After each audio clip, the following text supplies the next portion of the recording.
விநாயகர் பிறந்த கதை. ஒரு நாள் சிவபெருமான் கைலாயத்திலிருந்து வெளியில் சென்றிருந்தார். பார்வதி தேவி தனது அழகு, சக்தியால் உலகத்தை நடத்தும் தாய். அந்த நேரத்தில் அவர் சேவகர்கள் தனியாக வரக்கூடாது என்பதால் தன்னை காத்து நிற்க ஒருவரை உருவாக்க வேண்டும் என்று நினைத்தாள். அவர் தன் உடலில் பூசிக்கொண்ட குங்குமம், மஞ்சள் பேஸ்ட் இவற்றை குலுக்கி ஒரு அழகான சிறுவனாக உருவாக்கினார். அந்த சிறுவனுக்கு உயிர் ஊதினார். அவள் அன்பாகச் சொன்னாள், இப்போதிலிருந்து நீ என் மகன். யார் வந்தாலும் என்னை காக்க வேண்டும். அந்த நேரத்தில் பார்வதி குளிக்க தயாராக இருந்தார். விநாயகர் கதவின் முன் நின்று காவல் என்றார். சில நேரத்தில் சிவபெருமான் திரும்பி வந்து உள்ளே செல்ல முயன்றார். ஆனால் பார்வதி ஒழுங்குபடி புறத்தவர்கள் உள்ளே வரக்கூடாது என்று விநாயகர் நினைவில் வைத்திருந்தார். அவர் சிவனை தடுத்து நிறுத்தினார். சிவன் முன்னேற அந்த சிறுவன் தடுப்பது அவருக்கு ஆச்சரியம். சிவன் சொன்னார், நான் உன் தாயின் கணவன், என்னை அனுமதி கொடு. ஆனால் விநாயகர் தாய் கொடுத்த வார்த்தையை விடவில்லை.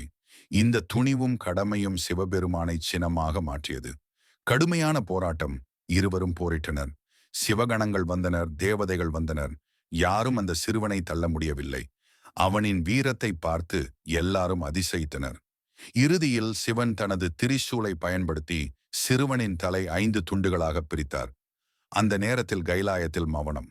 பார்வதி வெளியே வந்து இதை கண்டதும் அதிர்ச்சியடைந்தார்.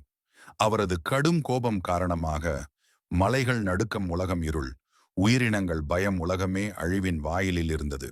பார்வதி அறிவித்தார், என் மகனை உடனே உயிருடன் மீட்டிடுங்கள், இல்லையெனில் படைப்பையே அழித்து விடுவேன்.